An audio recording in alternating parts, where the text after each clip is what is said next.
आप सबका हार्दिक स्वागत। आज हम पढ़ेंगे मुद्रा एवं साख पाठ से अंतिम प्रश्न या अंतिम जानकारी, अंतिम वीडियो। भारतीय रिजर्व बैंक। भारतीय रिजर्व बैंक की भूमिका क्या होती है? तो भारतीय रिजर्व बैंक सभी बैंकों का बैंक होता है। हम पहले पढ़ चुके हैं। ये केंद्रीय बैंक है। मुद्रा निकालने का, निर्गम करने का काम करती है। सरकार के द्वारा अधिकृत संस्था है। सभी बैंकों की ये निगरानी करती है। ये सब इसके कार्य हैं। इसको हम पॉइंट टू पॉइंट पढ़ेंगे। तो सबसे पहला भारतीय रिजर्व बैंक का कार्य ये होता है, भूमिका होता है या कार्य भी हम कह सकते हैं कि जितने भी बैंक हैं इनको अपने सभी डिपॉजिट का 4% हिस्सा, यानी जो वाणिज्य बैंक हैं इनको अपने डिपॉजिट का 4% हिस्सा रिजर्व बैंक के पास नगद रखना होता है। क्योंकि कोई भी बैंक है, इसको मान्यता देने का काम भी क्या करती है? रिजर्व बैंक करती है। तो उनके लिए शर्त होता है कि अपने बैंक में जो डिपॉजिट करके रखे हैं उसके खाता धारक लोग, तो उसका 4% हिस्सा ये रिजर्व बैंक को देगी। मान लीजिए हम 1 लाख रुपया अपने कोई बैंक है वहाँ पर डिपॉजिट करके रखें, तो उसका 4% हिस्सा वो रिजर्व बैंक को देगी। रिजर्व बैंक ये सब देखती है ताकि ज़रूरत पड़ने पर नगद की कमी ना हो। यदि वो बैंक नगद मांगता है तो उसी डिपॉजिट पैसे को ही रिजर्व बैंक, जो वाणिज्य बैंक है, उनको प्रदान करती है। तो ये पहला काम है कि भारतीय रिजर्व बैंक जो डिपॉजिट होता है उसका 4% हिस्सा अपने पास रखती है। दूसरा है, बैंक के हर खाते धारक के लिए 1 लाख का डिपॉजिट बीमा करवाना होता है।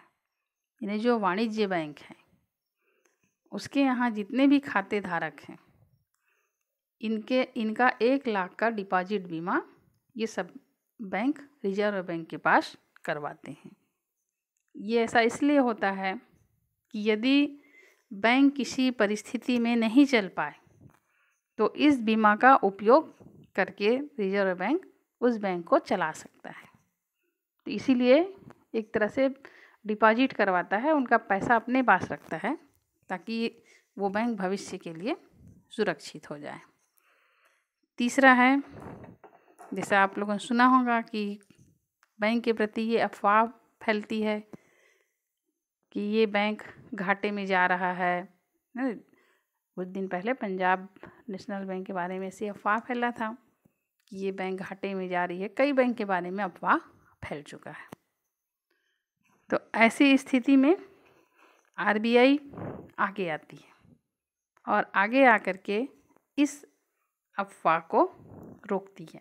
ये उसका दायित्व है। और यदि मान लो कोई बैंक घाटे में जा भी रहा है तो उसको संभालने का दायित्व भारतीय रिजर्व बैंक का है। वो सब बैंकों के ऊपर निगरानी रखती है कि कौन बैंक क्या कर रहा है, किस हिसाब से काम कर रहा है, और यदि ये परिस्थिति बनती है तो आगे आकर के इसको संभालती है। फिर अगला है, बाज़ार में रुपये व पैसे की कमी ना हो इसकी व्यवस्था भी सुनिश्चित करती है। ये बाज़ार में रुपया पैसा कम ना पड़े इसकी व्यवस्था भी करती है। और जैसे देखती है कि रुपये पैसे की किल्लत हो रही है तो वो सरकार से सिफारिश करती है, नोट छपवाने और सिक्के बनवाने की मांग करती है। सिफारिश ने मांग हम कह सकते हैं। यदि उसको लगता है कि और ज़रूरत है नोट छापने की, सिक्के बनवाने की, तो सरकार से मांग करती है और सरकार को फिर उनकी बात को मानना पड़ता है। या सरकार की इच्छा है, लेकिन ज़्यादातर सरकार उनकी बात को मान ही लेती है और रुपये और सिक्के जारी करने की अनुमति देती है। जारी करने, छपवाने की अनुमति सरकार ही इसको जारी करती है। फिर अगला कार्य है, बाज़ार में नकली नोट प्रचलन में ना हो इस पर भी आरबीआई निगरानी रखती है। और फिर अगला काम यह है कि बैंक जो ऋणदाता को ऋण दिया है तो इस पर भी बैंक नज़र रखती है कि किस बैंक ने कितने ऋणदाता को ऋण प्रदान किया है और उनके लिए नियम बनाती है।